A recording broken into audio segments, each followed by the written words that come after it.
అనన్య చాలా అందంగా ఉంటుంది. కానీ వశిష్ఠ అందం చూసి ప్రేమించే రకం కాదు కదా. మరెందుకు ఒక పాపకి తల్లి అయిన అనన్యని చూసి లోకాన్ని మర్చిపోతున్నాడు వశిష్ఠ? ఎలా తెలుసుకోవాలి? ఇద్దరికి ముందే పరిచయం ఉందా? కానీ పార్టీలో ఇప్పుడే చూసినట్టుగా మాట్లాడింది అనన్య. కానీ వశిష్ఠ మాత్రం తన వైపు ఆరాధనగా చూస్తున్నాడు. ఎలా అయినా సరే అనన్య గురించి ఎంక్వైరీ చేయించాలి. వశిష్ఠకి అనన్య తెలిసేమో, ఎలా తెలుసుకోవాలి అని అనుకుని ఆలోచిస్తున్నాడు అర్జున్. తనని ఒకరు చూస్తున్నారు అని తెలియదు. అనవసరమైన వాటిపై దృష్టి పెట్టకుండా తన పని తాను చేసుకుంటూ ఉంది. చీకటి పడుతున్న వశిష్ఠ అక్కడి నుండి కదలడం లేదు. అనన్య రూమ్లో లైట్ ఆఫ్ అయిన తర్వాత వశిష్ఠ తన కార్ స్టార్ట్ చేసుకుని వెళ్ళిపోయాడు. అప్పటి వరకు వాళ్ళనే గమనించిన అర్జున్ వశిష్ఠ వెళ్ళిపోగానే తను కూడా వెనకే ఇంటికి చేరుకున్నాడు. వశిష్ఠ ఇంటికి వచ్చేసరికి ఫ్యామిలీ మొత్తం హాల్లో కూర్చొని మాట్లాడుకుంటూ ఉన్నారు. వాళ్ళందరినీ చూసి వశిష్ఠ లోపలికి పోతుంటే వాళ్ళ తాతగారు పిలిస్తే దగ్గరికి వెళ్ళాడు. ఏంటి వసి, రోజు ఈవినింగ్ పెందలాడే ఇంటికి వచ్చేవాడివి కదా, ఈరోజు లేట్ అయింది అని అడుగుతాడు. వశిష్ఠ చెప్పేలోపు ఏదైనా కొత్త ప్రాజెక్ట్ వచ్చిందేమో తాతయ్య అని అంటాడు. అప్పుడే అక్కడికి వచ్చిన అర్జున్ ఆ మాటకి కొంచెం అనుమానంగా సీరియస్గా చూస్తాడు వశిష్ఠ. వశిష్ఠ చూపులకి బెదిరిపోయి, నువ్వు చెప్పే ఆన్సర్ అదే కదా బావా, లేట్ అయితే అదే ముందుగా చెప్తున్నా తాతయ్యకి అని వెక్కిలిగా నవ్వుతాడు. అవును తాతయ్య, ఆఫీస్లో కొంచెం వర్క్ ఉంది, కొన్ని రోజులు లేట్ అవుతుంది అని చెప్తాడు వశిష్ఠ. నువ్వు మామూలు ముదురు కాదురా, రోజు లేటుగా ఎలాగో వస్తావు, ఇక మీదట అడగకూడదని ముందుగానే హింట్ ఇచ్చావన్నమాట. ఎక్కువగా స్ట్రెస్ తీసుకోకుండా ఉండు కన్నయ్య అని చంప మీద చేయి వేసి నిమురుతూ చెప్పాడు వాళ్ళ తాతయ్య. సరే తాతయ్య అని వెళ్ళిపోతాడు. వెళ్ళిన వశిష్ఠ వైపే చూస్తూ ఉంటాడు అర్జున్. ఏమైంది అని అడుగుతారు. ఏం లేదు తాతయ్య అని సంజన వాళ్ళ అమ్మమ్మతో కలిసి మాటలు మొదలు పెడతాడు. నైట్ భోజనం చేస్తున్న నిఖిల్తో, అన్నయ్య నీతో ఒక విషయం మాట్లాడాలి అని అడుగుతుంది అనన్య. ఏంటిమా, నా దగ్గర కూడా నీకు మొహమాటం ఏంటి అంటాడు. పాపది 2 డేస్లో బర్త్డే అన్నయ్య, పాపకి చెవులు కుట్టించాలి అని చెబుతుంది. టెంపుల్లో కుట్టిద్దామనుకుంటున్నానన్నయ్య. అవునా, సరే అనన్య, ఏ టెంపుల్కి వెళ్దాంరా, నువ్వే చెప్పు అని అడుగుతాడు నిఖిల్. విజయవాడ కనకదుర్గమ్మ టెంపుల్కి వెళ్దామన్నయ్య అంటుంది అనన్య. సరే నీ ఇష్టం రా, ఎన్ని రోజులు పడుతుంది అని అడుగుతాడు నిఖిల్. 3 డేస్ పడుతుంది అన్నయ్య. సరే నేను వశిష్ఠకి అడిగి చెప్తా అని అంటాడు నిఖిల్. ఉదయాన్నే లేచిన నిఖిల్ రెడీ అయ్యి రూమ్లో ఉన్న అనన్యని పిలిచాడు. అనన్య అప్పటికే టిఫిన్ తిని ల్యాప్టాప్ తీసి వర్క్ చేయడానికని కూర్చుంది. నేను టుడే 3 డేస్ లీవ్ అడుగుతాను అనన్య, నీకు ఓకేనా అని అడుగుతాడు నిఖిల్. నాకు పర్వాలేదు అన్నయ్య, కానీ ప్రయాణానికి కావలసిన ఖర్చులు మొత్తం నేనే పెట్టుకుంటాను, నువ్వు కాదు అనకూడదు అని అంటుంది.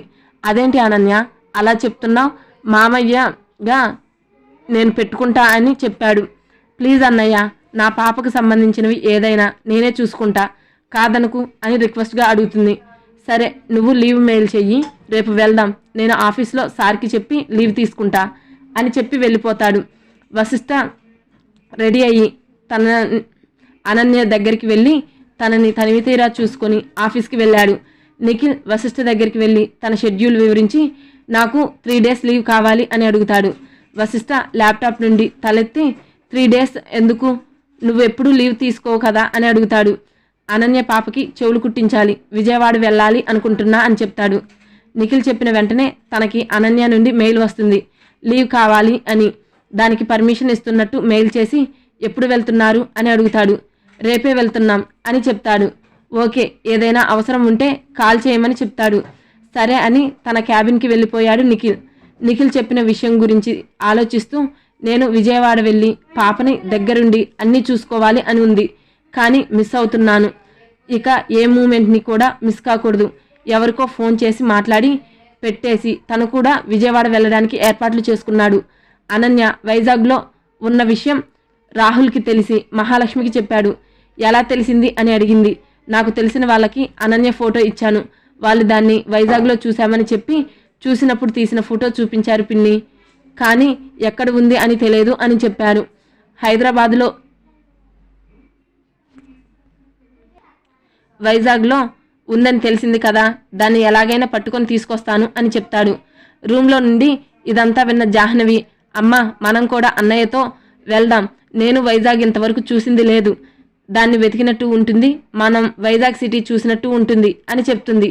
కూతురు ఏది అడిగినా కాదు అని అన్నదు కదా, ముగ్గురు కలిసి వైజాగ్ వెళ్ళడానికి సిద్ధమయ్యారు. అనన్య పెండింగ్ వర్క్ ఉంటే భోజనం కూడా చేయకుండా ఫినిష్ చేసి రేపటి ప్రయాణానికి కావాల్సిన లగేజ్ ప్యాక్ చేసుకుంటూ ఈవినింగ్ వరకు గడిపేసింది. మరుసటి రోజు ఉదయం అనన్య వాళ్ళు విజయవాడ ట్రైన్ ఎక్కడం, మహాలక్ష్మి వాళ్ళు వైజాగ్లో ట్రైన్ దిగడం ఒకేసారి జరుగుతుంది. నిఖిల్ ఫ్లైట్లో వెళ్దామని చెప్పిన ట్రైన్ జర్నీ బాగుంటుంది అని ట్రైన్లో వెళ్దామని చెప్తుంది. స్టేషన్కి వెళ్ళి ట్రైన్ ఎక్కుతారు.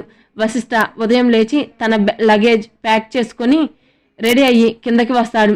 లగేజ్తో వచ్చిన వశిష్ఠను చూసి ఎక్కడి వైపు వెళ్తున్నావు కన్నా అని అడుగుతారు లలిత గారు. గ్రాని, నేను ఆఫీస్ వర్క్ మీద వేరే ఊరు వెళ్తున్నా, రావడానికి 3 days పడుతుంది అని చెప్తాడు. అవునా, సరే అని చెప్తుంది. అందరూ హాల్లోనే ఉంటారు.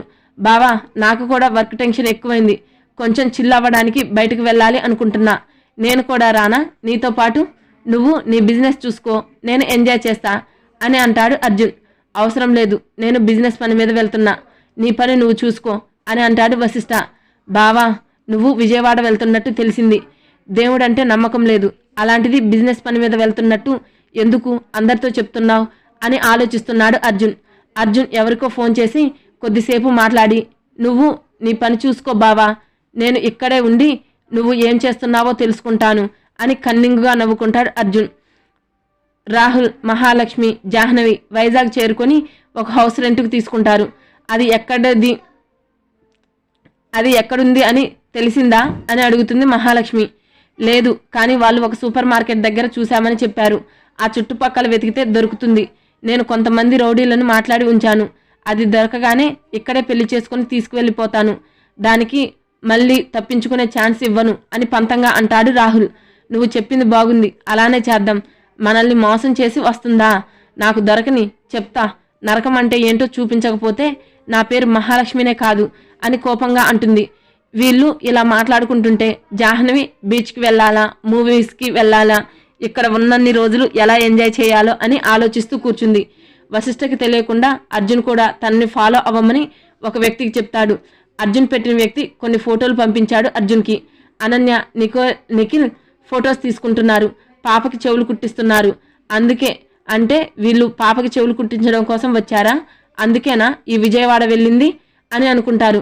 అర్జున్ పెట్టిన వ్యక్తి ఇంకా కొన్ని ఫోటోలు పెడతాడు. అందులో వాళ్ళకి కొంచెం దూరంలో ఉండి వశిష్ఠ వాళ్ళని చూస్తూ ఉంటాడు. అనన్య, నిఖిల్ అక్కడ కొన్ని ప్లేసెస్ చూసి తిరుగు ప్రయాణం అయ్యారు. రాహుల్ తన మనుషుల సహాయంతో అతన్ని వెతకడం మొదలుపెట్టాడు. చాలా చోట్ల వెతికారు, కానీ దొరకలేదు. నిఖిల్ ఉండే ఏరియా మొత్తం వెతికారు, కానీ అనన్య విజయవాడ వెళ్లడం వల్ల వాళ్లకు కనిపించే అవకాశం లేదు. ఎక్కువగా మిడిల్ క్లాస్ ఏరియాలో గాలించడం మొదలుపెట్టారు. అనన్య ఫోటో చూపించినా ఎక్కడా చూడలేదు అని చెప్తున్నారు. అనన్య బయటకు ఎక్కువగా రాదు. బాబు జాబ్ వచ్చిన దగ్గర నుండి ఏది కావాలన్నా ఆర్డర్ పెట్టుకోవడం వల్ల మొత్తానికి బయటకు రావడం మానేసింది. అందుకే వాళ్ళకి అనన్యని కనిపెట్టడం కష్టంగా మారిందని చెప్పవచ్చు. అందరికీ ఒక రిక్వెస్ట్ అండి, స్టోరీ అయితే చాలా బాగుందని కామెంట్స్ పెడుతున్నారు, కానీ వ్యూస్ అయితే రావట్లేదు. అసలు ఎందుకో అర్థం కావట్లేదు. ప్లీజ్ మీరు వీడియో చూడగానే లైక్ చేయండి. లైక్ చేస్తేనే కదా ఇంకొంచెం మందికి రీచ్ అవ్వడానికి ఉంటుంది. ప్లీజ్ లైక్ చేయండి వీడియో చేయగానే. Thank you for listening.